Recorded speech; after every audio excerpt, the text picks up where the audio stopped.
وہ امور جن سے روزہ مکروہ نہیں ہوتا. بھول چوک سے کھا پی لینا روزے کو توڑتا ہے نہ مکروہ کرتا ہے.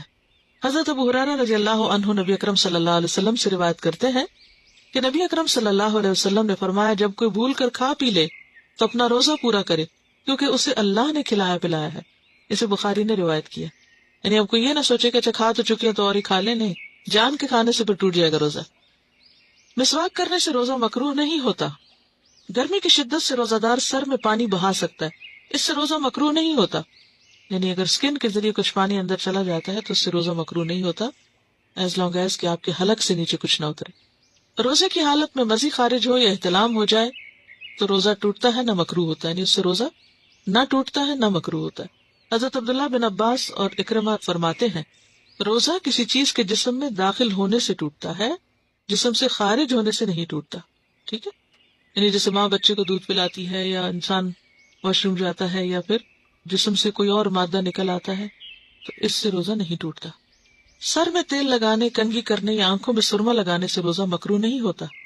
ہنڈیا کا ذائقہ چکھنا، تھوک نگلنا اور مکھی کے حلق میں چلے جانے سے روزہ مکروہ نہیں ہوتا. ذائقہ چکھ کے آگے کھانا نہیں، یعنی چکھ کے تھوک دے تو اور بات ہے، لیکن اگر اپنے منہ کی تھوک ہے وہ اگر اندر چلی گئی تو اس سے بھی روزہ نہیں ٹوٹتا. اس طرح مکھی مچھر وغیرہ بھی اگر گلے میں چلا جائے یا کوئی خاک وغیرہ. روزہ دار گرمی کی شدت میں کپڑا پانی میں تر کر کے بدن پہ رکھ سکتا ہے، اس سے روزہ مکروہ نہیں ہوتا. حضرت عبداللہ بن مسعود رضی اللہ عنہ فرماتے ہیں جب تم میں سے کوئی روزہ دار ہو تو اسے تیل کنگھی کر لینا چاہیے، یعنی اپنا حال حلیہ درست رکھے. حضرت حسن رضی اللہ عنہ فرماتے ہیں روزہ دار کے لیے ناک میں دوا ڈال لینے میں کوئی حرج نہیں بشرطے کہ حلق تک نہ پہنچے. نیز روزہ دار سرما لگا سکتا ہے. عبداللہ بن عباس فرماتے ہیں کہ روزہ دار ہنڈیا یا کسی دوسری چیز کا ذائقہ چکھ لے تو حرج نہیں، اسی لیے ٹوتھ پیسٹ کو بھی منع نہیں کیا جاتا. حضرت عطا رحمہ اللہ نے کہا روزہ دار اپنا تھوک نگل سکتا ہے. حضرت حسن نے کہا اگر مکھی روزہ دار کے حلق میں چلی جائے تو کوئی حرج نہیں. اگر کسی پر غسل فرض ہو لیکن دیر سے اٹھے تو سحری کھا کر غسل کر سکتا ہے، البتہ کھانے سے قبل وضو کر لینا چاہیے. حضرت ابو بکر بن عبد الرحمن رحمہ اللہ سے روایت ہے کہ میں اور میرے والد حضرت عائشہ کے پاس آئے.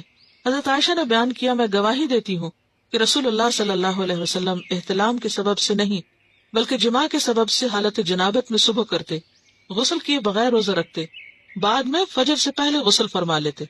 پھر ہم دونوں حضرت ام سلمہ کے پاس آئے اور انہوں نے بھی یہی بات کہی. اسے بخاری نے روایت کیا ہے. روزے کی حالت میں بیوی کا بورسہ لینا جائز ہے بشرطے کے جذبات پہ قابو ہو. حضرت عمر رضی اللہ تعالیٰ عنہ سے روایت ہے کہ ایک روز میرا جی چاہا اور میں نے روزے کی حالت میں اپنی بیوی کا بوسہ لے لیا.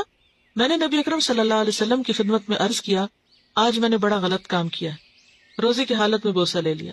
رسول اللہ صلی اللہ علیہ وسلم نے فرمایا اچھا بتاؤ اگر تم روزے کی حالت میں کلی کر لو تو پھر؟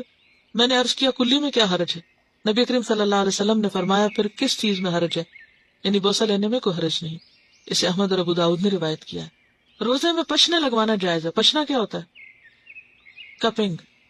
جسم میں سوراخ کر کے چھید کے اس میں سے خون نکالتے ہیں. کپس کو الٹا کر کے، وہ باقاعدہ ایک طریقہ علاج ہے. یا پھر ایک جونک ہوتی ہے تو وہ جونک کو مخصوص پوائنٹس پر لگا دیتے ہیں اور وہ وہاں سے خون سک کرتی ہے اور وہ خون سے بھر جاتی ہے بعض اوقات.